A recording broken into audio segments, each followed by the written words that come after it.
ఖాద్రి లక్ష్మీ నరసింహస్వామి బ్రహ్మోత్సవాల్లో ఈ మధ్యన కళ్యాణోత్సవం జరిగింది. మా కుటుంబము ఖాద్రి లక్ష్మీ నరసింహస్వామి అధికారికంగా గత అనేక సంవత్సరాలుగా ఉభయదారులుగా కూడా ఉన్నాం. లక్ష్మీ నరసింహస్వామి ఆలయానికి సంబంధించినటువంటి ఉభయదారులుగా రథోత్సవానికి సంబంధించిన విషయంలో గత అనేక సంవత్సరాలుగా తేరు మీద నిలబడి భక్తుల కథలకు సంబంధించిన విషయంలో గత 30 సంవత్సరాలుగా నేను పాల్గొంటున్నా. స్థానికంగా రాజకీయాలు పదవులకు సంబంధం లేకుండా ఒక భక్తుడిగా స్వామివారి సేవలో పాల్గొనడం అనేది సాధారణంగా జరిగే విషయం. అయితే ఏం జరిగిందో నాకు కారణాలు అయితే తెలియదు, కానీ నేను ఈరోజు భారత ప్రధానమంత్రి పర్యటన కేరళలో ఉన్న సందర్భంగా గత వారం రోజులుగా అక్కడ ఉండి ఈరోజు రావడం జరిగింది. వచ్చిన వెంటనే పోలీసులు వచ్చి మీరు రథోత్సవంలో పాల్గొనేదానికి రథోత్సవానికి రాకూడదని ఆంక్షలు పెట్టడం జరిగింది. ఆశ్చర్యకరంగా అసలు లక్షల మంది పాల్గొనేటువంటి ఒక రథోత్సవంలో ఒక భక్తుడిగా, అందులో నేను సేవ చేసేటువంటి వ్యక్తిగా, రథోత్సవంలో భక్తులకు ప్రమాదం జరగకుండా సూచనలు చెప్పేటువంటి వ్యక్తిగా నన్ను ఆపడం అనేటువంటిది ఎందుకు చేస్తున్నారనేటువంటి విషయాన్ని పోలీసులు చెప్పడం లేదు. సాయంకాలం నుంచి పోలీసులు నా దగ్గరికి వచ్చి విపరీతంగా మీరు రాకూడదు అనేటువంటి ఆంక్షలు కంటిన్యూగా పెడుతున్నారు. కారణాలు నాకు తెలియదు. అయితే పోలీసుల అనుమతులు కానీ లేకపోతే నాకు ఇంకా ఇతర వ్యక్తుల అనుమతులు నాకు అవసరం లేదు. రేపు లక్ష్మీ నరసింహస్వామి భక్తులు, మా పార్టీ కార్యకర్తలు అందరూ కూడా భక్తులు, మేమందరం కూడా రాజకీయాలకు సంబంధం లేకుండా రేపు పాల్గొంటాం. ఒకవేళ పోలీసులు లేకపోతే ఈ రకమైన ఆంక్షలకు నేను ఒక భక్తుడిగా వెనుకడుగు వేయాల్సినటువంటి అవసరం లేదు. దీనికి సంబంధించిన విషయంలో ఒకవేళ వాళ్ళు చెప్తున్నట్లు, పోలీసులు చెప్తున్నట్టు ఏదో కొంతమంది ఏదో దాడులు చేస్తారని, కొంతమంది ఏదో మా మీద హత్యాయత్నం చేస్తారని, కొంతమంది ఏదో చంపేస్తారని ఏదో పలు రకాలైనటువంటి వదంతులు చెప్తున్నారు.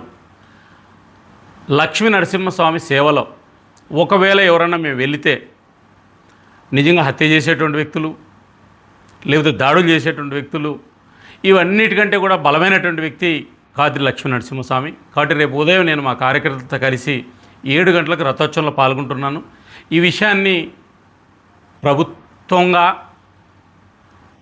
ఎండోమెంట్ శాఖ అధికారులకు, పోలీసులకు కూడా నేను తెలియజేస్తున్నా.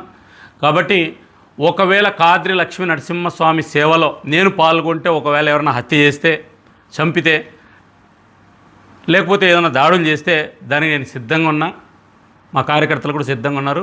రేపు నేను లక్ష్మీ నరసింహస్వామి రథోత్సవంలో పాల్గొంటున్నాను.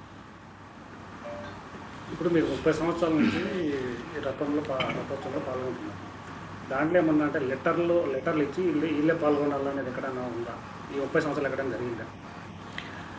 ప్రాథమికంగా ఇప్పటి వరకు ఎవరు అధికారికంగా చెప్పలేదు. కాబట్టి పోలీసులు మాత్రమే ఒత్తిడి తీసుకొస్తున్నారు. మీడియాలో వస్తుంది, అన్ని టీవీ ఛానల్లో బ్రేకింగ్లు వస్తున్నాయి, సామాజిక మాధ్యమాల్లో వస్తుంది.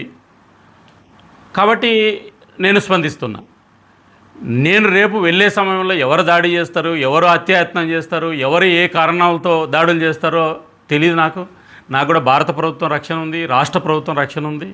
మరి ప్రభుత్వ రక్షణ ఉన్నటువంటి నన్నే హత్యాయత్నం చేస్తామనేటువంటి పద్ధతుల్లో మాట్లాడుతున్నారంటే తెలియదు. బట్ ఏది ఏమైనా ఎవరు హత్యాయత్నం చేస్తారు, ఏం చేస్తారు అనేటువంటిది రేపే తెలుస్తుంది. నేను 30 సంవత్సరాలుగా పాల్గొన్న భక్తుడిగా రేపు కూడా పాల్గొంటా. నిజంగా కూడా ఇప్పటిదాకా నేను చెప్పినట్టు ఎవరన్నా నా మీద హత్యాయత్నం చేస్తే అది పోలీస్ శాఖ చూసుకుంటుంది.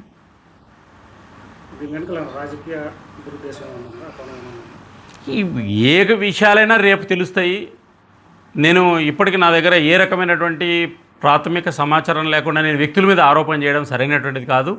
నేను రేపు రథోత్సవానికి వెళ్ళిన సందర్భంలో జరిగేటువంటి అంశాలు ఏవైతే ఉంటాయో మీడియా కూడా చూస్తుంది. రేపు పొద్దున్న నేను వెళ్తాను, తర్వాత నేను దాని మీద స్పందిస్తాను. Thank you.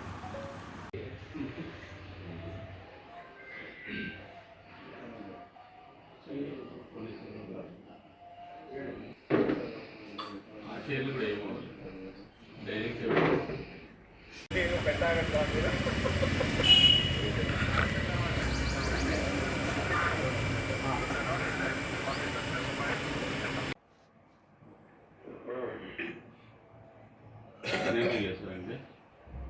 5:30.